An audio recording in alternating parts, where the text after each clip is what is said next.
welcome back to the Tomorrow War press conference. We are joined by Chris Pratt, this time from the future, Yvonne Strahovski, Jasmine Mathews, Keith Powers, and director Chris McKay. Thanks for being with us, everybody. Thank you. Thank you for having us. Whoop, whoop. We talked in the earlier panel about some of the heavier themes in the movie, about what one generation owes to the next, and the notion that humans can be our own worst enemies, destroying our own world, let alone having to save it from invaders. I'd love to hear if any of you have thoughts on this and what you think about the importance of layering in a few thoughtful things along with the kind of large-scale alien invasion popcorn story. Maybe, Chris, we could start with you since you directed this. Sure. Yeah, I mean, that was what was really important about the scripts to me, was the idea of, like, what do you owe the future? What do you owe the world? How do you leave the world in a better place? Do you count your blessings that you have in front of you, all that kind of thing. So there was stuff like that was really important. That was the stuff that made me want to, I love genre movies, I love science fiction and action movies and horror movies. I traffic and all of that kind of thing. And that's the stuff that, as the little kid in me that wanted to make movies, that's the thing that, I responded to. But I also, I'm caught somewhere between John Carpenter and John Cassavetes. There's always a little bit of the human story and the drama that I want any movie that I do. And I think to have an original sci-fi movie that can have as big epic scope of this and amazing performances with a beautiful cast, but also can have a little bit of heart and a little bit of something to think about. That was why I wanted to do this. And so it was a real, the script in this cast and crew, a real gift.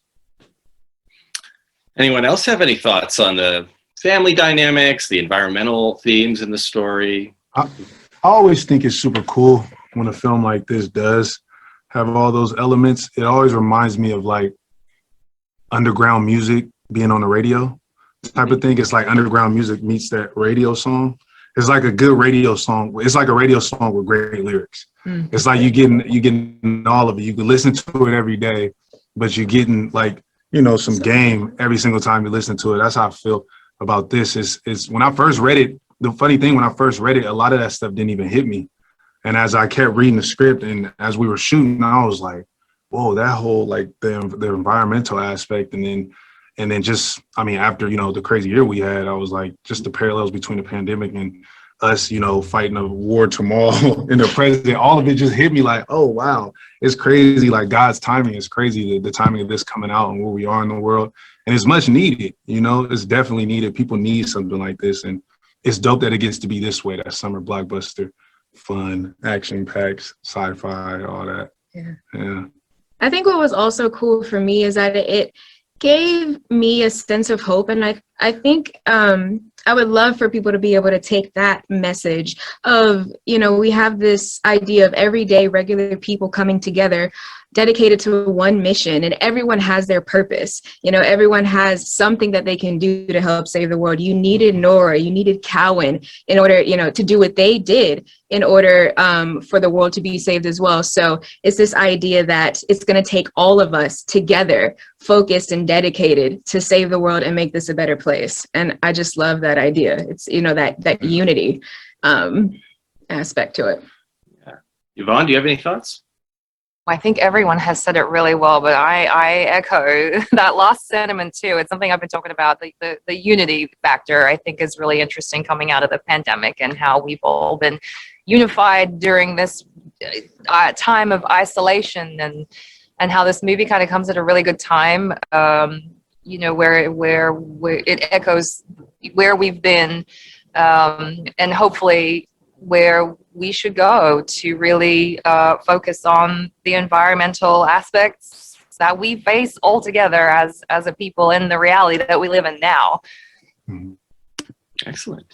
I'd like to ask you, Chris, about working with the other Chris McKay. You're also an executive producer on this movie. So you've got perspective on it from two different directions, but tell me what you thought Chris brought to the project after working on Lego Batman and animation for so many years. Well, I love it. I'm so pumped. And I'll say to we had talked about earlier, I've heard this rule and I like it that when you're given a dog medicine, you wrap it up in some hamburger, so that they can eat the hamburger and they don't know they're eating the medicine. Mm-hmm. I think it's important to do that. And just when you're talking to the dog, you don't say, hey, it's time for your medicine. You say, hey, it's time for your hamburger, So any medicine that's in this movie, it's gonna taste like hamburger. You know what I mean? Don't worry about it. It's like a great, entertaining, a vibrant, exciting blockbuster movie. And there might be a little takeaway of it, but mostly it's fun and exciting. And make sure you turn off your phone when you watch it. And it'll be just like being in the movie theater. And to the point of working with McKay, I've been able to work with him before. It's so awesome to see this as kind of like, he's been making films for years, and for this is a big live action movie. It was a massive step for him and for me coming on as a producer. I just sat back. I had so much to learn. I was grateful to be surrounded by really smart people. I was grateful to be working with Chris. He's the kind of guy that is open to collaboration, but also has a very clear vision. So this is 100% his baby. And I think I've worked with people who have transitioned from writer into director, and then and Chris had cut his teeth mostly in the post-production process, if I'm correct, and then is working in being a director of animation and then a director of live action. And I think the best directors come from that side, because you know what you need to give yourself in the room. And he gave himself a lot of amazing options for the edit. He's got this personality, a great knowledge of film, but also just a really vibrant personality and excitable aura about him when he's on set. It's really contagious. I remember being up on top of a glacier in Iceland. He's like walking with like sticks and a camera on his shoulder, trudging through the snow, and looks at me and he's like, this is what I fucking got into this for, man. This is what I fucking got into this for. We're up on and he does say the F word a lot, so I'm quoting him. He said, we're up on a fucking glacier making a fucking movie right now. So it was like, yeah, that's right. He's like, there's an excitement and an enthusiasm for the craft that he has, and it's his life, man, and you could see it. I'm just excited to see what he does next, and I hope I'm a part of it, because it's going to be, he can, like, after this movie, I really think, like, the world is completely his oyster. He can do whatever he wants. He shows that he can handle a massive budget, get it done on time, under budget, and deliver a great movie. I think he's going to have his pick of jobs that he's going to want to do, and that's really cool. Well, Chris, why don't you tell us your thoughts on making a big budget live action film? Obviously, there's a lot of visual effects, and there's animation involved in that. So I imagine your experience on previous projects was helpful in a lot of ways.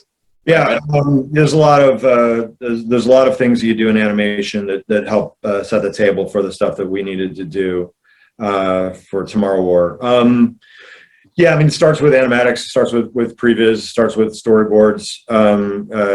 We storyboarded and animatic almost everything that we did to prepare for that. But also, to Chris's point, part of what the style of what I wanted to do with the movie was to create situations where spontaneity could happen, whether that was acting, performance stuff, or in a world where Chris and the team, everybody's running around in the streets of Miami. I wanted it to feel a little loose sometimes, and so the animatics and previs were there to sort of set the table and sort of give us a solid foundation.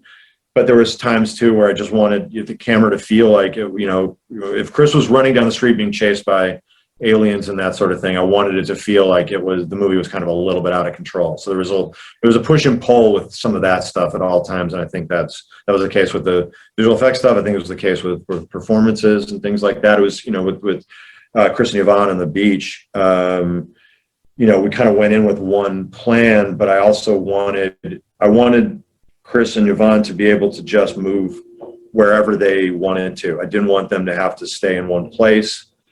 So the camera crew kind of had to adapt to that to allow for just stuff that felt right. I wanted people to feel like they could kind of own that space whatever scene it was, and just kind of build stuff together. That's more interesting to me at the end of the day. Like I said, have a solid foundation and know what you need to do, and all the stuff that comes from, good filmmaking practices, good animation building practices, but also be really open to what everyone's going to provide, because we had such a really beautiful, unique cast, people who brought a lot of their own stuff to the table, and it was important to me to kind of have that texture in the movie. So Jasmine, Keith, Yvonne, one of the questions I asked the earlier group in the previous panel was about the physical acting that they had to pull off in this film. What was the most daring or difficult thing that you had to do in the Tomorrow War? I just keep thinking of that moment where Chris and I were at the top of a power plant, and we had to run across this steel beam at the very top of the power plant, but you could see the very bottom, the ground, because everything in a power plant is made out of metal grate, so you can totally see through each level all the way to the bottom. So I'm not too afraid of heights, but this was a moment where I was like, oh God, getting up on that steel beam, I thought I wasn't sure if I could actually run across it. So we were obviously on wires, but just kind of getting used to, doing the first couple of walks across was, really got to channel your inner Zen, and then just have blind faith that you're going to run across that thing and not fall off. And if you do, they're going to catch you, but still a little terrifying. That was like your first day or second day, wasn't it? Yeah, it was like, well, welcome to the movie. And go. Yeah. That beam was narrow too. And so, they're going to catch you if you fall, but not before careening your shins, chest, face, and elbows off of this beam. So you won't fall to your death, but you'll certainly be hurt. That was intense. Telling your body. You were so good at it. Way better than me. You're like, oh God, let me get a couple of chances at this. And you walked across, and then you ran across, and I was like, this is crazy. These beams are more narrow than my foot. I don't know how you have a good center of gravity or balance or something, but I just saw you. Maybe it's because all your work on Chuck, you just know how to just jump right into the action stuff, but that was hard. Maybe I'm just good at pretending I'm not scared. Maybe. It didn't seem like you were scared. How about you, Jasmine and Keith? Any war stories from?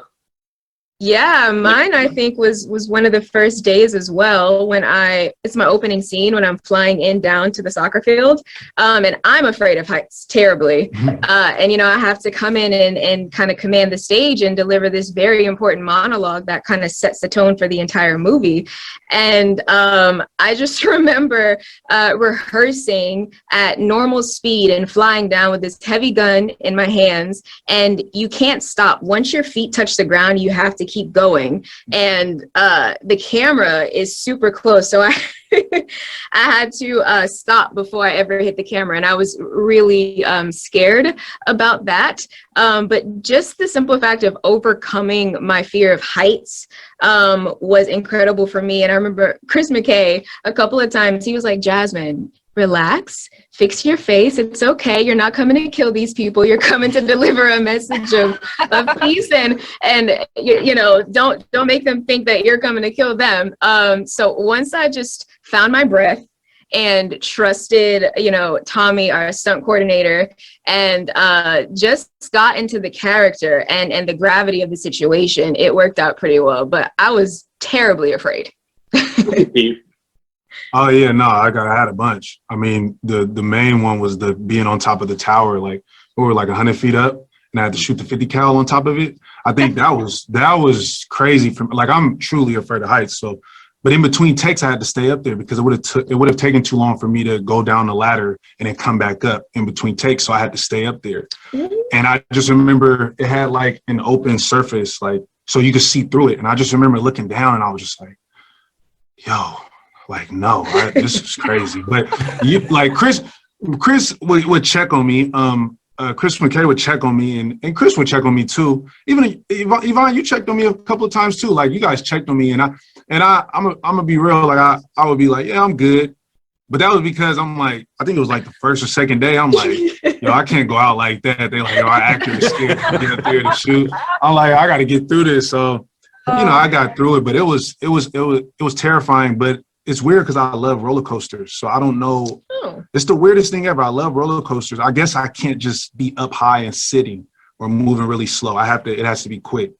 But it was fun though. Looking back and looking at me shooting a 50 cal, I was like I did that, Your own video game. Yeah, exactly. Chris McKay, I'd like to talk about the creature designs for the white spikes. And I think it's fair to say they're extreme, they're jarring, they're disturbing looking animals.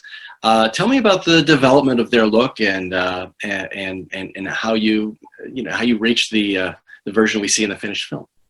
Yeah, I mean, the script had there's a couple of key points in the script. There's the claws and the fact that they were white and had spikes on them and things like that.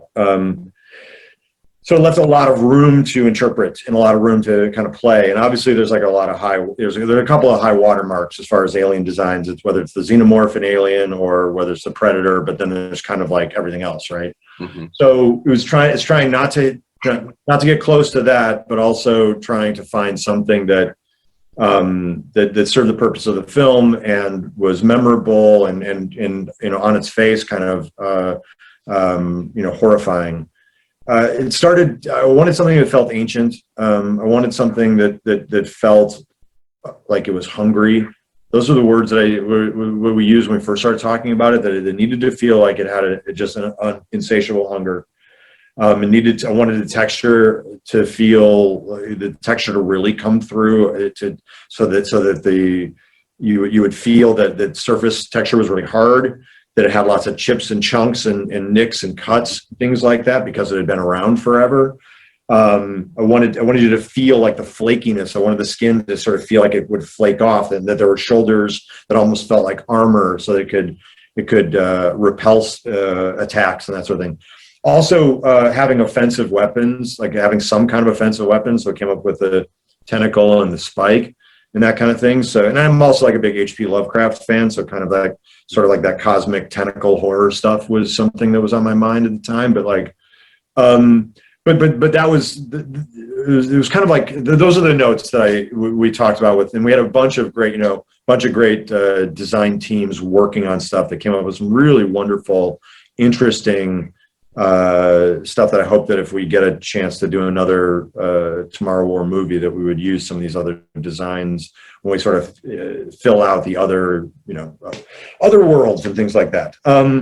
But Ken went off and built something really great that looked it looked like it had a hunger. It looked evil, and then we kind of based the female off of that. That became the male, and we kind of based the female version off of that. And yeah, it was really a lot of fun working with the team, and we came up with something that I hope is scary and hope works. Yeah, it's definitely hard to look at. What were you guys looking at while you were performing? I assume a lot of reference points and things like that. But was there any? Troy, the stunt guy. Troy. Yeah, Troy. A lot of the times, there was nothing too. I mean, to me, the process was fascinating. I think that was my first time having to, perform, I guess, with something that isn't actually there. I mean, we had Troy sometimes, and they built this great prosthetic half alien with the head and the front legs. Mm-hmm. But then we would often do a take with nothing at all, which at first is a little, feels a little funky. But in the end, I found it pretty liberating, because you're kind of creating, you're really like just kind of free to create the action and the physicality of what is going on, that then, later in post, it gets built around what you've done. So I mean, I thought it was really fun. I was definitely impressed with Chris Pratt's ability to work with a non-existent tentacle. That was good. That was so good. Yeah, it's fun. It's true that it's more liberating when you don't have a prop to work with, because the animators, you basically force the animators to do whatever they have to do to make your choices work. So if you have a real tentacle, you're moving it around like this, you're limited to how you can move it. But if you have a fake one, you can be like, whoa, whoa, whoa, whoa, whoa, like that. And then you just imagine an animator just like pulling their hair out, being like, oh, great, I have to make that work somehow. So it's pretty fun. That's pretty fun. I've had my fair share of experience of running from and fighting against creatures that aren't there. And yeah, there's certainly a craft to it.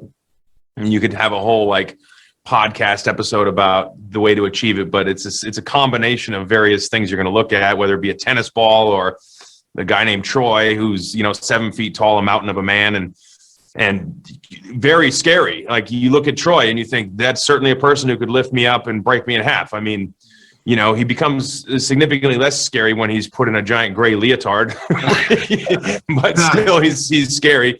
And then you've got like the prosthetic, and then you sometimes in the big wide shots, you may have nothing, and it really just it really depends on the angle that you're in, because of course these big sequences are comprised of so many shots and sizes. And if you're doing a close up and it needs to be really scary, you might have in this case it's mostly going to be really scary. You're not like trying to have like an emotional relationship with one of these creatures, but in a close up you might be looking into the eyes of an actor, so you have like something you can pull from. You can draw like they can draw something out of you. It really kind of depends on what the shot is, but yeah. So it's most embarrassing acting you'll ever do. Acting is really fucking embarrassing, and acting opposite something that's not there and fighting something that's not there is particularly embarrassing. Do I look stupid? What's happening? Yeah, of course. Footage of Chris and JK on the glacier, that at the end, it's towards the end of the movie, and we shot it. We're fighting daylight and trying to get this shot, and the sun is setting, and it's really this really beautiful thing with the creature in the middle of them, and JK and Chris are fighting with it. But if you look at that raw footage, it's just two guys who are just sort of throwing themselves in the snow this way, and then throwing themselves in the snow that way, and then rolling around and rolling out of the way and getting back up and then getting back down. And it's just I really wish we had choreographed that to some music or something like that, because it is really fun to just see, up, down, roll, and go back. It was really fun. Really fun. I've seen that footage, and it's amazing. Really put your trust in the director that they won't allow that to become, a viral YouTube sensation cut to like some sort of stupid song. Troy definitely helped me. He reminded me that I need to hit the gym too. He was like perfect for like acting like I was pulling, the white spike back. Because all he was really doing was just flexing. I was like, yo. I was like, and then like the hardest thing I had to do was just fall on accident. But I'm like, yo, Troy really has me sweating. Like, this is like perfect. Because without, I don't know how do you make that look real, that you're pulling something without literally having it? Because even when we would do it without the rope, I found myself like getting sore because I was just trying to do so much physical movement within myself. But like when Troy was there, I was like, yo, this really helps. And Troy is huge, man. He probably definitely got the same strength as a white spike for real. Like, Troy is huge. But what the thing is, most of the time we ended up using the stuff that you guys did on your own. Like for the majority of the visual effects shots, because you guys were using a lot of your, using your imagination, and it was very playful at times or whatever. You were making up this reality, and that stuff ended up being better than when you were kind of acting against, whether just the, Troy or the when we had the dummy and stuff like that. You guys, it was all the stuff that you guys created was the stuff we ended up using in visual effects. So Chris, you really helped though, like with how you directed, especially in the nest, how you would direct how you want like my body to move. I always thought like doing like over exaggerated stuff didn't seem as real, but maybe kind of like how Pratt was saying, maybe it's just because I felt so embarrassed doing it. Yeah. I was like, I don't really want to go too big. But when you would come into the nest and you'd be like, no, really like pull that thing. Like, I was like, oh, that looked nice. You're right. Okay, let me do that. And I felt like that's probably what was used, but that's when it feels awkward But when you watch it, it just makes so much sense. I was like, oh, it really looks like I really have like a resistance that I have to play with. Yeah. That was my favorite part, being able to use my imagination too. Because like my inner child, once you say, okay, I look stupid, whatever, I don't care, it allows your inner child to come out and play. And you know, given the times where I couldn't pull from, you know, my imagination, my, you know, image of the white spikes, I would just substitute somebody who pissed me off and I never could like reconcile my emotions with them. So I put them up there and just take all my anger out on them, which was pretty fun. Excellent. Well, thank you all for joining us today. Chris Pratt, Yvonne Strahovski, Jasmine Mathews, Keith Powers, and director Chris McKay. It's been a pleasure moderating your conversation today. I'll just remind everybody that Tomorrow War launches globally July 2nd on Amazon Prime Video.